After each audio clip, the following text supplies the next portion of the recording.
meron ba tayo doon? Yung binabanggit ni Yusek Claire Castro na ang pagbebenta po ng 20 pesos na bigas ay wala po itong halong politika. Hindi po ito tinatiming na ngayong eleksyon lamang. Noon anyang hindi kami nagbebenta ng bigas puna kayo ng puna. Ngayon naman nagbenta puna pa rin kayo ng puna. Hindi kayo naubos ng kapupuna. Ano ha? Iparinig nga natin. Meron ba tayo nun? Direct, iparinig nga natin yung boses ni Auntie Claire ukol doon sa sinasabi niya na walang halong politika ang pagbebenta ng 20 pesos na bigas. Panoorin po Kailan natin. pa po ba natin ibibigay ang sakati sa kabayo? Kung kailan namatay na yung kabayo? Sa politika po, wala pong timing. Sa pagbibigay ng ayuda, sa pagbibigay sa mga taong kinakailangan ng tulong, lalong-lalo na yung mga nasa laylayan ng lupunan, hindi po kino-question ang timing dito.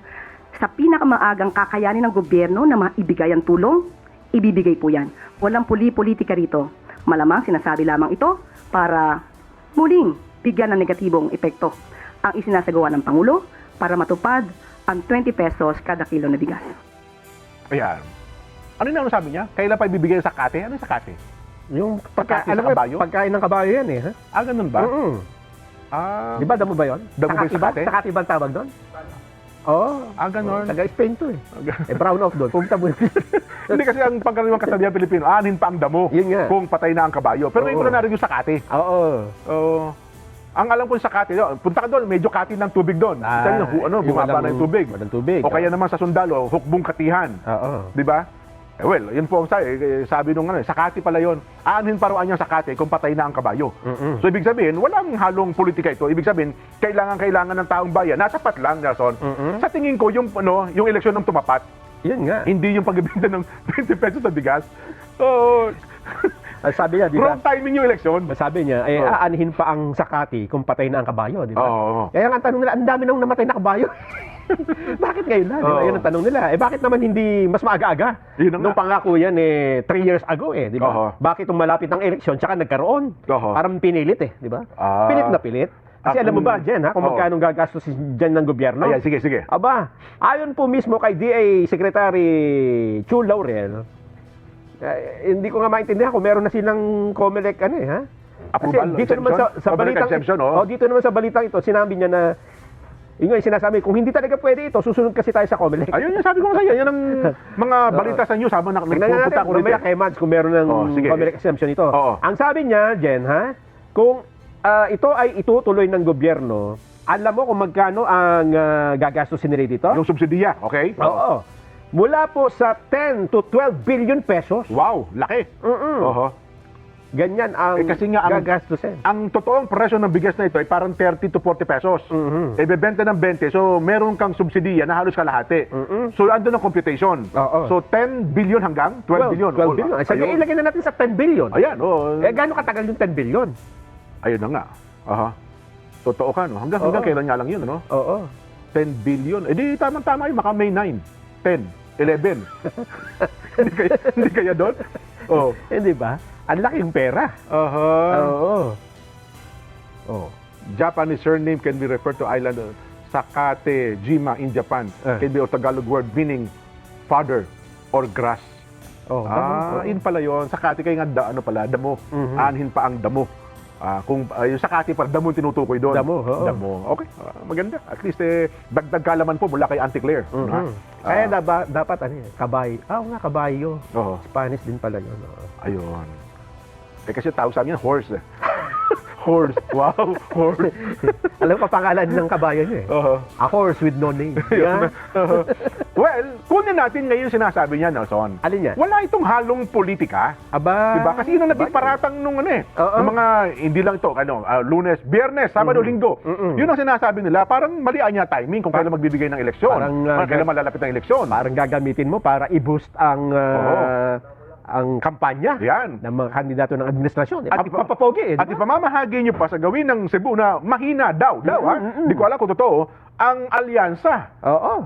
Doon daw nila uunahin para nang sa ganon ay makinabang ang ating mga kababayan doon. Baka maging pogi points ito at magresulta ng dagdag boto sa ating mga kababayan.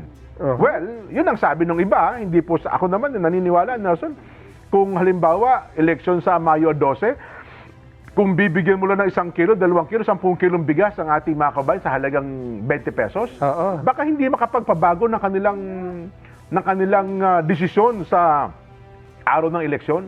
Ibig sabihin, kung ang iboboto nila ngayon ay ang grupo ng alyansa ng Bagong Pilipinas, kaya bigyan mo ng bigas yan, kaya hindi, baka yun pa rin ang susuportahan nila.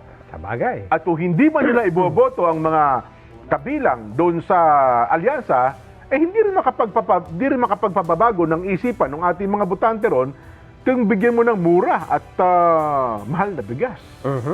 Ayun na! Ayun na! Oh. Yan sinasabi. Yes na. Yan ang, Oo. yan dapat. Oo. Oo, di ba? Oo. Oo. Dapat pag papakita mo. Oo.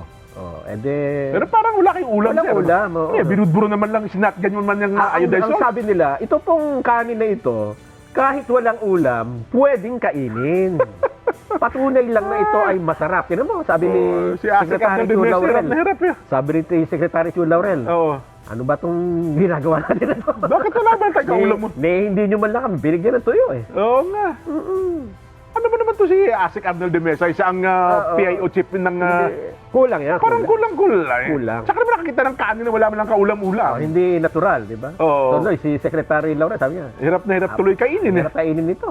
Oo. Eh kung lagyan nyo man lang ng ano yan, yung alamang dyan. Alam mo, May yun, sili. yung tawag, ginamos, sabi niya, ginamos. O kaya naman laing. Ayan, oo. Ubus ang kanin mo dyan. Yung, sana nagpakuha mo lang ng sardinas si Secretary Laurel.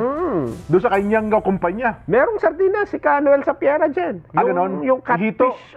Inilata na nila. Pero sinasabi ko. Oo. Hindi, ito kasi si Secretary Chu Laurel, sardinas magnet ito eh.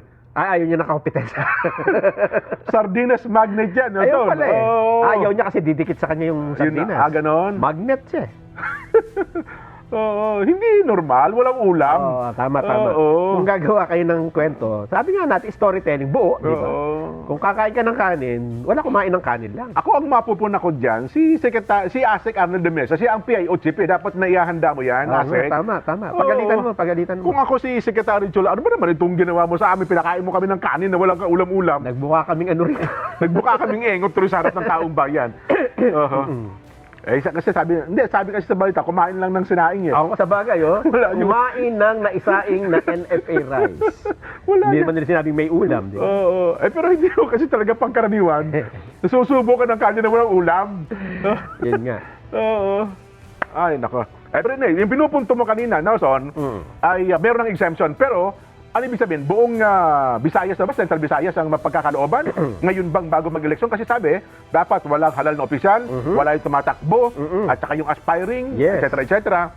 Dapat ay wala kayo sa pamamahagi ng mga ayuda, iba't ibang klase ng ayudang ito. Kasama yung benta ng bigas na yan. Ayan.